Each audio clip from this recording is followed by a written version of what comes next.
Իսակովի Պողոտայի Դոմուս հիպերմարկետի հրդեհից 1 տարի անց հայտնի է առաջացման պատճառն ու վնասի չափը, ստացվել է համալիր փորձաքննության եզրակացությունը։ Պարզվել է, որ Դոմուս առևտրի կենտրոնում տեղի ունեցած հրդեհի օջախը հանդիսացել է պահեստի հարևանությամբ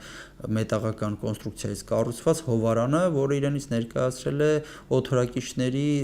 բլոկների սենյակ։ Նշված սենյակում բռնկված կրակը տարածվել է դեպի պահեստ, ապա ամբողջ առևտրի կենտրոն ու տեղի ունեցել ինտենսիվ հրդեհ։ Եզրակացությամբ նշված սենյակում ինքնաբռնկվող նյութեր առկա չեն եղել։ Սենյակից վերցված նմուշներում բացակայել են նաև նավթամթերք և այլ վառվող նյութեր, ինչը բացառել է հրկիզման վարկածը։ Ըստ փորձագետի եզրակացության, հրդեհի պատճառ է հանդիսացել բաց կրակը կամ կրակի քիչ կալորիականություն ունեցող աղբյուրը, այդպիսիք կարող են հանդիսանալ կրակայրիչը, լուցկին, չհանգցված ծխախոտը, չհանգցված մոխիրը եւ այլն։ Վարույթով պարզվել է, որ հրդեհի օջախ կոչվող սենյակ դրանից տևական ժամանակ առաջ որևէ անձ չի մտել։ Սակայն նույն տեսագրությունների զննման պարզվել է նաև, որ հրդեհի օջախից մոտ 20-30 մետր հեռավորության վրա անձինք որոշակի իրեր են այրում, որոնք ըստ նախաքննության տվյալների հանդիսանում են հենց Դոմուս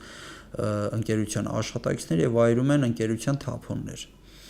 Ուստի նախաքննությունը շարունակվում է նաև այդ ուղղությամբ, թե նշված կրակը կարող էր հանդիսանալ առևտրի կենտրոնում տեղի ունեցած հրդեհի պատճառ, թե ոչ։ Դեպքից հետո աշխատակիցները որպես հրդեհի առաջացման վարկած նշում էին հոսանքի տատանման ու կարճ միացման մասին։ Ըստ փորձագետի եզրակացության, Դոմուս խանութ սրահում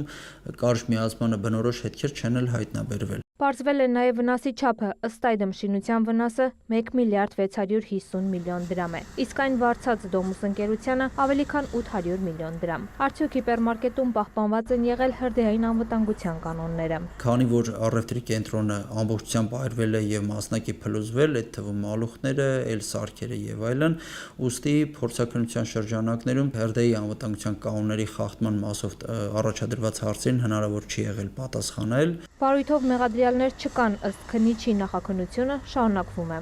Տաթև Խաչատրյան, Արման Թովմասյան, լուրեր։